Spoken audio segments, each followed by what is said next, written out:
Welcome to the video classes. Dear students, today we will start with the second chapter of Political Science, Federalism. So kindly watch the video series. You can pause in between and note down the important information in your copies. Let us continue with our chapter Federalism. In this last video series, we will learn another important aspect. From both point of view also it is very important. See the word decentralization. Decentralization. What is the definition of this? It is clearly written: when power is taken away from central and state governments and given to local governments. You know, one interesting thing, let me share with you. When the Constitution of India was drafted, in that Constitution, the powers of central and the powers of state governments were clearly defined. But what about the local government? Well, their powers were not clearly defined. The local government was almost in subordination to the state government. So local government, they function at the will of state government. That was the criteria for many decades. But time came when a drastic change was brought in our constitution, where the powers from center and state government were taken and given to the local government. That is called decentralization. Why it was adopted? Number one, vastness of states in size and population. Even you talk about a state government. In Rajasthan, suppose state government is sitting in Jaipur, can't take care of those thousands of villages and hundreds of cities. So power need to be shared with the local level. Internally diverse and need for power sharing. So remember, these are the three important points why decentralization was introduced. Okay. Now, basic idea behind decentralization. Number one, solving large number of problems and issues at local level. Now, central government was busy with the national issues, state government got busy with the state issues. Okay, but what about the local issues? So there were large number of problems at the local level, and neither state nor central government was paying attention to it. Therefore the idea of decentralization came. People have better knowledge of problems in localities. State government understood it is the local people who are living there for years. They know how to solve the problem. So power should be given to them. Better ideas on where to spend money and how to manage things efficiently. The people at the local level, they can have better ideas how to spend the money in their village or in their few villages together, how to manage the things. People's participation in decision making. If we will involve people to take part in local elections, they will then be in a position to take decisions for the development of the local area. To realize one important principle of democracy, local government, formation of local government was very important.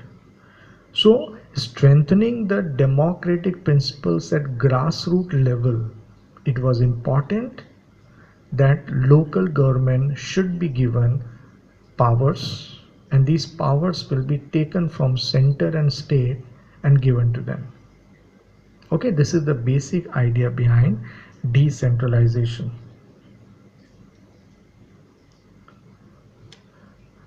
So what happened in 1992? A major decision was taken. The amendment was introduced in the Constitution in 1992 Act, and from that time onward it has brought lot of changes in local level government. So it brought in effective decentralization. Steps taken for this by the Constitution are, so in Act of 1992, what were those things which were introduced in Constitution in the Act of 1992? Number one, it is mandatory to hold regular elections to local government. Earlier I told you that local government, they didn't have regular elections and they were controlled by the wish and whim of the state government. Now it is mandatory that every 5 years the local governments will have their election, and it should be regular. Before 1992 there used to be election, but sometime after 5 years, sometime after 10 years, sometime after 12 years, no fix, no regular elections. But now it is mandatory. After every 5 years they will have regular election.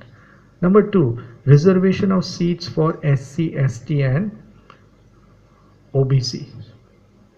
Remember, this is another important rule has been made. Now there will be reservation of seats for scheduled caste, scheduled tribe and other backward classes.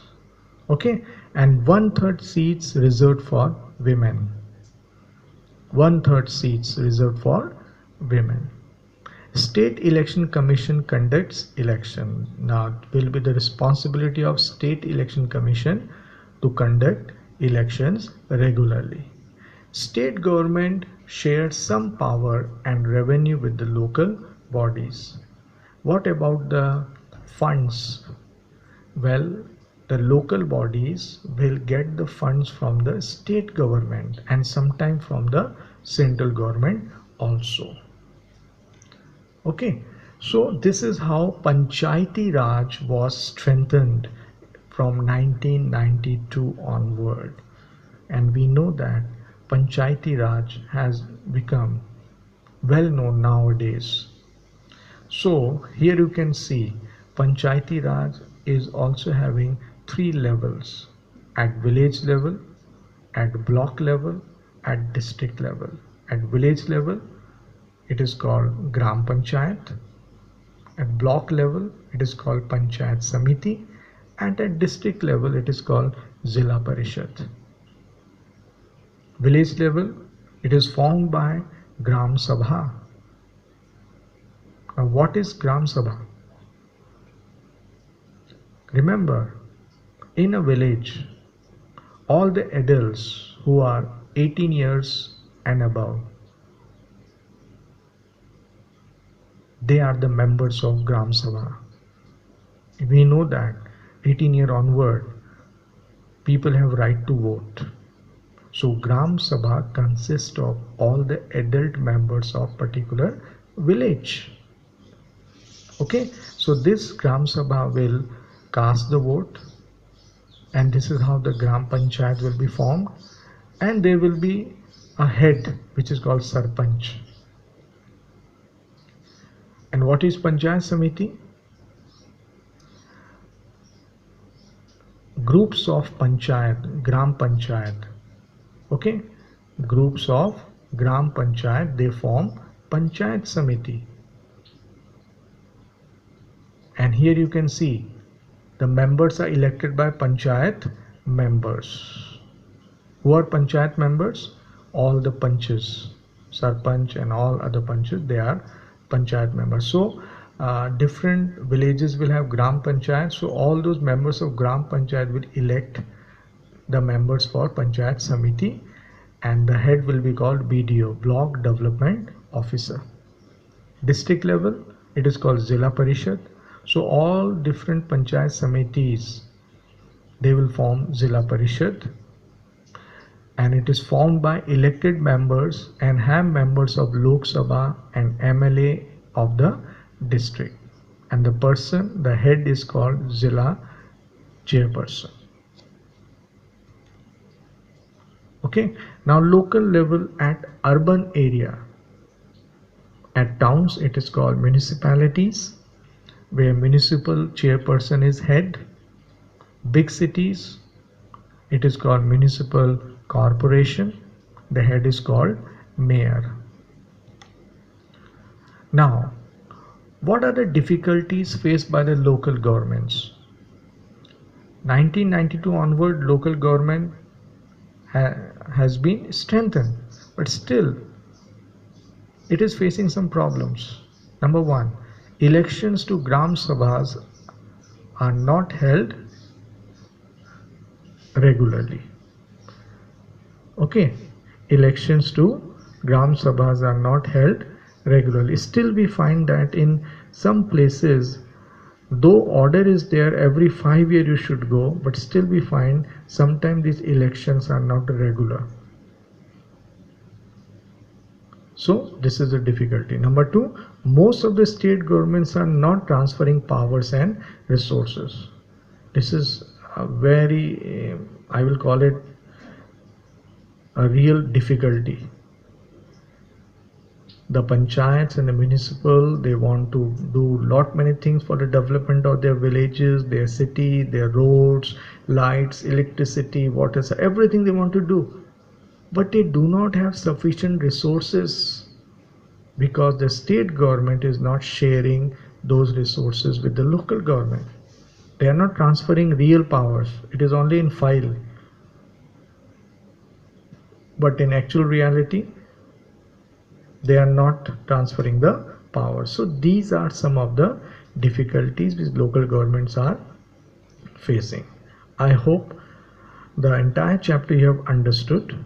Please learn all the important points by heart, not simply depending upon the presentation given by me, but you have to look into your books and read from the books, underline the important things from your books. Okay? Bye.